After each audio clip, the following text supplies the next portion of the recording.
Bienvenidos a todos a la clase número 7 de Programación desde cero. Mi nombre es Andrés Hincapié y hoy seguiremos viendo la sintaxis de Python, parte 5. Específicamente seguiremos viendo lo que son las matrices o arreglos unidimensionales. Antes de iniciar, te invito a que si no estás en la comunidad de Elite Programas Global en WhatsApp, te invito a que te unas. Aquí abajo el link en la descripción.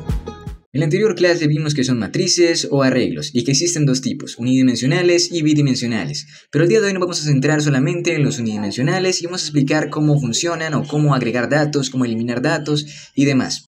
Comencemos viendo cómo crear esos arreglos unidimensionales. Empecemos con cómo crear un arreglo vacío. Es prácticamente fácil y simplemente tendremos que asignar ya sea una variable o cualquier tipo de palabra como tal que le vamos a asignar al arreglo o a la lista, y le colocaremos en este caso arreglo vacío y abriremos corchetes. Así de simple es crear un arreglo vacío, y al imprimir obviamente nos mostrará pues que está vacío.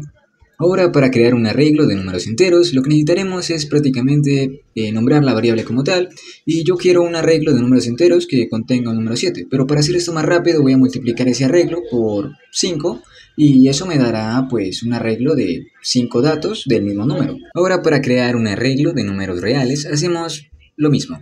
Simplemente definimos el dato que queremos, en este caso 0.7, que es un número real, y vamos a multiplicarlo también por 5 para que el arreglo sea de 5 datos del mismo número. Y para crear un arreglo de tipo string o de datos de texto, hacemos lo mismo. Definimos la variable que queremos guardar nuestra lista, nuestro arreglo, nuestra matriz, y directamente colocamos la palabra, y para hacerlo más interesante también, lo vamos a multiplicar por 5, por 4 o por el número que tú quieras para que el arreglo sea más grande. Ahora veamos cómo añadir datos a un arreglo o matriz unidimensional. Para agregar un dato a una matriz vacía o a un arreglo vacío, simplemente utilizamos el método append. Y te preguntarás, ¿qué es el método append, Andrés? El método append se utiliza para poder agregarle un dato a un arreglo. Ese dato siempre va a ser agregado al final de la lista o el arreglo o la matriz en la que tú quieras agregar el dato.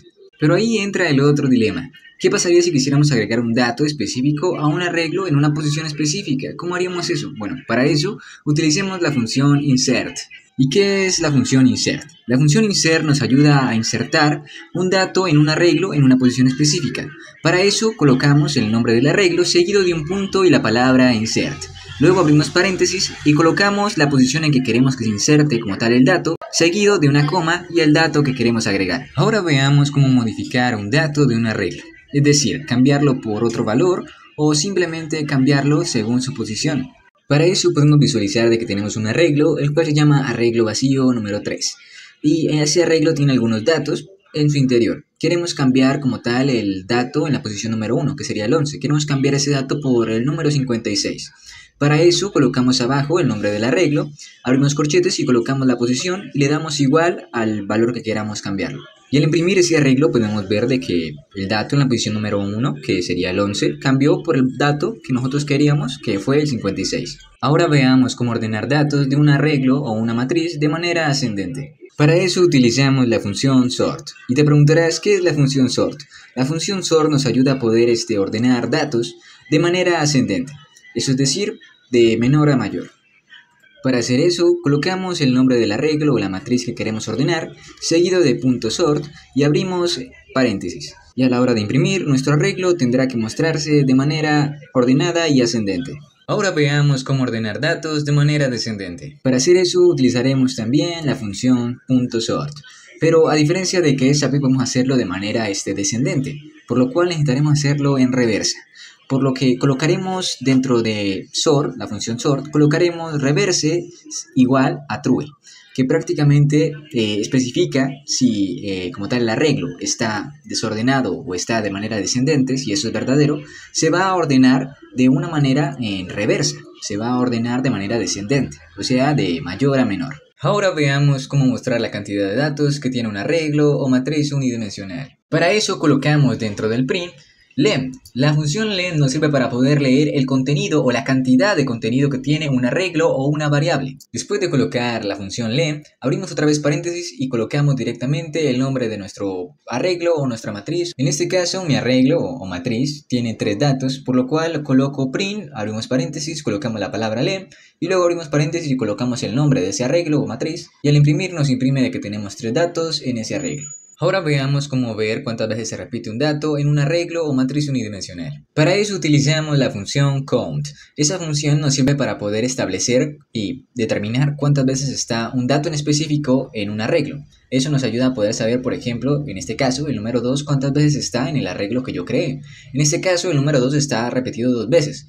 Por ende, me tendrá que imprimir el número 2. Pero si estuviera muchas más veces, o 3, 4 o 5, me imprimiría las veces en las que está. Y para poder utilizarla lo hacemos en el print. Abrimos print, paréntesis, y colocamos el nombre del arreglo seguido de .com y entre paréntesis colocamos el dato en específico que queremos saber cuántas veces se repite en nuestro arreglo o matriz unidimensional.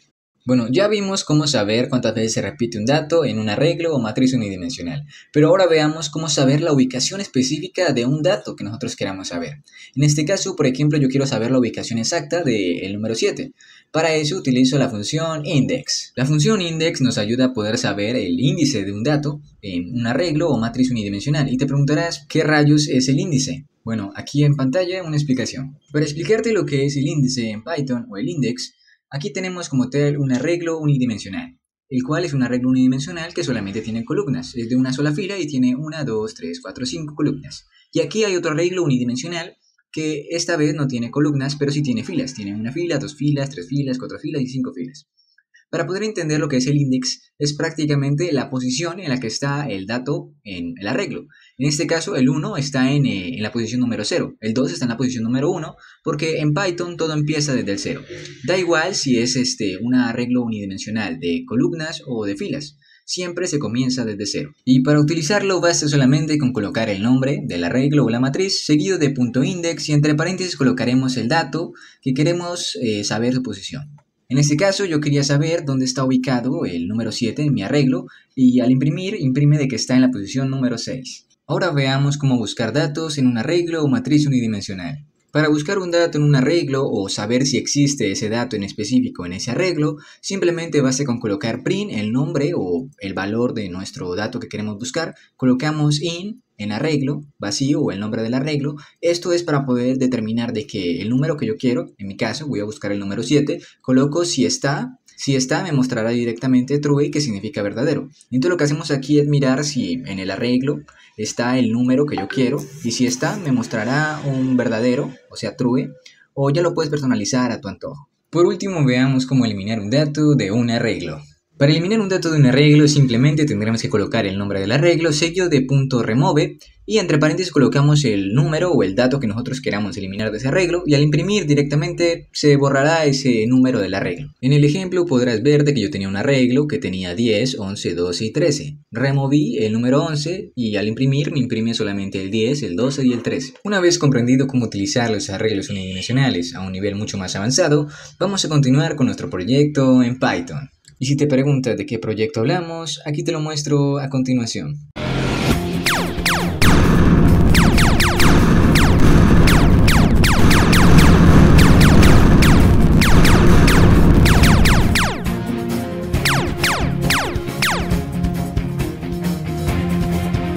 Así es, estamos realizando un videojuego básico en Python. Y el día de hoy continuamos con la parte número 3 de nuestro proyecto. También decirte que aquí en la descripción está la plantilla para que trabajes y codifiques este videojuego según las clases. En la clase anterior nos quedamos en la configuración de la pantalla final, la pantalla de Game Over. Y hoy continuaremos con la explicación de los bucles del juego. Crearemos una variable principalmente que se llamará jugando. Le asignaremos true, o sea que es verdadero. O sea que el jugador como tal o el que esté jugando el videojuego está jugando actualmente. Actualmente la pantalla está ejecutándose.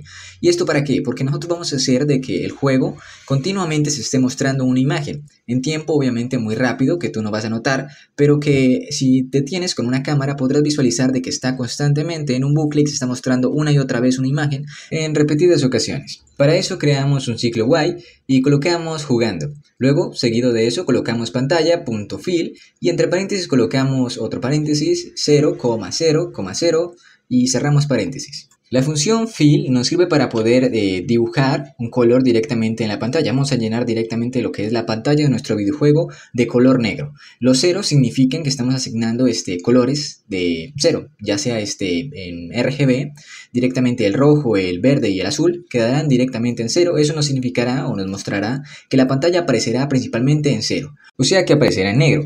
Luego abajo colocamos pantalla.bleed y colocamos entre paréntesis fondo y colocamos que aparezca en 0,0. ¿Y esto qué significa? Que vamos a dibujar directamente en la pantalla que ya le asignamos, que va a ser de color negro principalmente. Vamos a mostrar nuestro fondo, que será nuestra imagen que tenemos guardada en la variable fondo. Y te preguntarás, ¿por qué tenemos que pintar la pantalla de color negro si ya tenemos un fondo? Simplemente colocamos el fondo y ya está. Pues es necesario para poder tener como un respaldo o algo en lo que vamos a poner la imagen. Es decir, por ejemplo, digamos que tenemos un cuaderno en la mano, tenemos que colocarlo en alguna superficie, ya sea en una mesa o en cualquier parte, ya que si lo colocamos en el aire directamente pues se caería, habría un error. Esa es prácticamente la explicación ahí un poco dinámica para que me entiendan. Luego de eso creamos un ciclo for y colocamos una variable que se llame evento in pgame.event.get y abrimos paréntesis y dos puntos. Y la explicación de esto es que el método get sirve para poder recibir un valor o un atributo, pero eso lo vamos a ver un poco más adelante en programación orientada a objetos. Solamente quédate con que el método get sirve para poder recibir valores o datos o información. Pero bueno, te voy a explicar lo que está sucediendo con ese método get. Aquí lo que necesitamos es poder recibir ya sea un evento que prácticamente será si el usuario está interactuando con el teclado. Para eso utilizaremos get. Lo que hace el método get es poder recibir esa información de que si el usuario está tocando el teclado o las teclas específicas, entonces el juego como tal sí está en ejecución, si estamos jugando en ese momento. Eso es a lo que se encarga o lo que hace prácticamente lo que es este método get. Luego más abajo tenemos un condicional if y tenemos evento.type igual a pgame.kit. ¿Qué significa esto? Aquí estamos asignando prácticamente de que el evento tiene que ser del tipo kit, que kit significa que el usuario le dio a lo que es la X de la pantalla o nuestra pantalla del juego. Hay una X para poder salir. Si le dio ahí, significará de que el juego no está en ejecución, de que el evento del juego es falso, o sea que el juego está cerrado, no está en ejecución. Luego de eso pasaremos a la detección de las teclas. Para eso es importante que sepas de que las teclas, a pesar de que nosotros las llamamos Enter, Espacio, Control, Windows, Alt y todos esos, ellas tienen un nombre en específico a la hora de programar o a la hora de establecerlas en un programa. En este caso, en este programa utilizaremos la flechita a la izquierda y la flechita a la derecha y la tecla de espacio. Para eso, la flechita a la izquierda se llama K-left y la flechita a la derecha se llama K-ring. Y lo que estamos haciendo aquí es verificar si el usuario presiona la flechita a la izquierda, se moverá -2. Esa será como la velocidad en la que irá el movimiento del jugador. Y si se presiona la flechita a la derecha, se moverá con una velocidad de 2. Tener en cuenta de que -2 se moverá hacia la izquierda y +2 o 2 positivo se moverá a la derecha. Por lo cual esos valores se asignan directamente a lo que es jugador X, cambio. ¿Por qué? Porque es la posición del eje X en la que se mueve el jugador, ya sea izquierda a derecha o de derecha a izquierda. Más abajo colocamos un if para determinar si el usuario también presionó la tecla de espacio. La tecla de espacio se llama K-espacio. Luego más abajo colocamos la variable sonido bala, que ya teníamos anteriormente por allá arriba, y colocamos mixer.sound y entre paréntesis colocamos el nombre de nuestro sonido que queremos que se escuche al disparar. Luego abajo colocamos sonido-bala y colocamos .play para poder que como tal se reproduzca el sonido. Más abajo colocamos bala X, que es una variable que teníamos también arriba, y le asignamos jugador X. ¿Y esto para qué? Para poder que el jugador y la bala salgan en la misma posición. Luego abajo llamamos a la función disparar bala y entre paréntesis colocamos los atributos que necesitará o los valores que necesitará para poder que se ejecute. En este caso bala X y jugador en Y. Luego de eso haremos otro if, pero es necesario que sepas que ese if tiene que estar identado directamente o alineado directamente con el primer if que hicimos al principio. Una vez alineado nuestro if, colocaremos evento.type igual a .ko.